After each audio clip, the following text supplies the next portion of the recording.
Capítulos 1 e 2 de Deuteronômio. Deuteronômio é o quinto livro da Bíblia, o último dos livros de Moisés. E é uma repetição de muitas coisas que nós já lemos nos relatos de Números e Êxodo e outros relatos. Mas tem uma preciosidade tremenda para nós, porque é dito na primeira pessoa, Moisés fala de uma forma apaixonada. É um livro de alto nível literário, apaixonante, maravilhoso. Vou até ler um trecho aqui. Deus cuidou de Israel como um pai cuida de um filho amado. Não há tanta ênfase em Deus como pai no Velho Testamento, mas é um tema presente para quem tem olhos para ver. Aqui nesses primeiros capítulos de Deuteronômio, que no caso nós estamos vendo 1 e 2, você nota uma coisa que nos outros relatos parece um Deus um pouco mais furioso, nervoso e tal. E aqui mostra que Moisés mostrando que Deus tratou Israel como pai, como um pai cuida do seu filho. E ele fala muitas vezes aqui, o Senhor, o Deus de vocês, ou o Senhor, Deus dos pais de vocês. Ele repete isso 5, 6 vezes em cada capítulo. O Deus de vocês, o Deus de vocês, o Deus de vocês, cuidou de vocês como pai. Ele carregou vocês do Egito, ele não deixa faltar nada, ele protege vocês, ele disciplina vocês.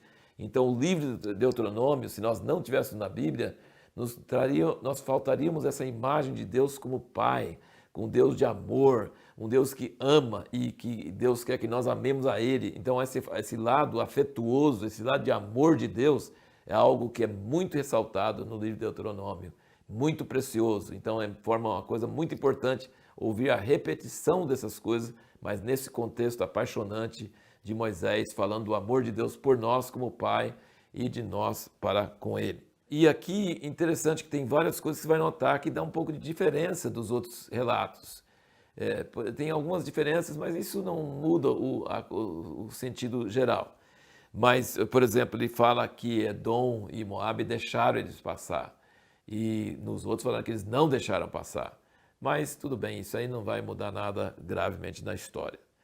Agora, aqui Moisés mostra, parece que Deus não vai destruir só os gigantes para Israel. Ele diz que Deus tirou os gigantes para Edom e Deus tirou os gigantes dos Amonitas e dos Moabitas. Então, por que Moisés está fazendo caso de falar isso? Ele está querendo dizer, está querendo aumentar a fé dos israelitas de que Deus não tirou os gigantes só para Israel, ele tirou dos outros povos. Então lembra que os gigantes são descendentes do Nefilim, naquela época que os anjos coabitaram com as mulheres e houve o dilúvio e tudo. Então os gigantes Deus quer exterminar, e não só diante de Israel, diante de Edom, Moabe, Amon, ele queria realmente destruir os gigantes. E ele é muito específico sobre a terra prometida para Israel. Ele fala assim, Deus não quer que você pegue a terra de Edom e nem terra de Moabe, não é para você mexer com essa terra é deles. Deus tem bem claro quais são as terras que ele prometeu dar para os filhos de Abraão.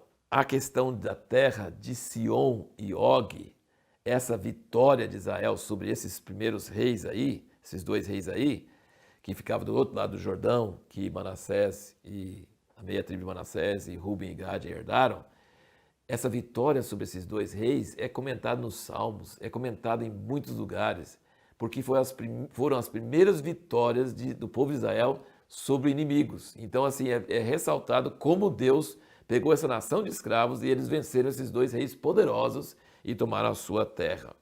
Tem duas coisas aqui muito importantes para ressaltar. Primeiro, quando Deus coloca uma terra, ele fala assim, tenho posto essa terra diante de vós. Deuteronômio 1, versículo 8 e 21. Tenho posto essa terra diante de vós. Quando Deus coloca algo diante de vós, é para tomar posse, entendeu? Então, quando Deus fala, coloquei essa terra diante de vós, ele fala isso 2 vezes no capítulo 1, quando Deus fala uma coisa para você, tenho colocado isso diante de vós, diante de você, é para tomar posse, é para entrar, é isso mesmo. E outra coisa interessante que ele cita no capítulo 1, versículo 6 e capítulo 2, versículo 3, ele fala, basta de rodeardes esse monte. 2 vezes Deus fala isso com espaço entre as 2 vezes de 39 anos. O primeiro monte era Sinai, basta de rodear o Sinai, que foi 39 anos antes. Chega de rodear esse monte, vamos começar a caminhar. E agora, quando ele fala basta de rodear, era o Monte Seir. Então, eram 2 montes, um lá bem no início e agora no outro, e Deus fala assim, chega de dar a volta.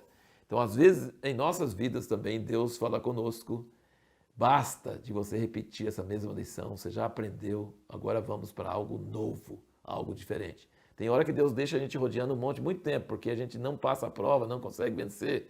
E aí Deus fala assim, tem que voltar de novo, tem que dar outra volta, tem que repetir. Tem gente que fala assim, o patrão foi muito ruim, eu fui demitido e tal, mas é porque ele não foi uma pessoa correta. E aí ele pega outro emprego e o outro patrão manda embora de novo. Isso chama rodear um monte. Você não passa a prova, Deus repete a prova para você. Agora, quando você passa a prova, aí Deus te leva para o caminho novo, tem outras provas, mas não a mesma prova. Então, no próximo vídeo, nós vamos falar novamente sobre por que Deus não deixou Moisés entrar na Terra Prometida, porque esse assunto, nós já comentamos sobre isso em outros vídeos, mas aqui em Deuteronômio está repetindo, e aqui tem um aspecto diferente, que o próprio Moisés está falando, então a gente vai entender um pouco melhor por que Deus não deixou Moisés entrar na Terra Prometida.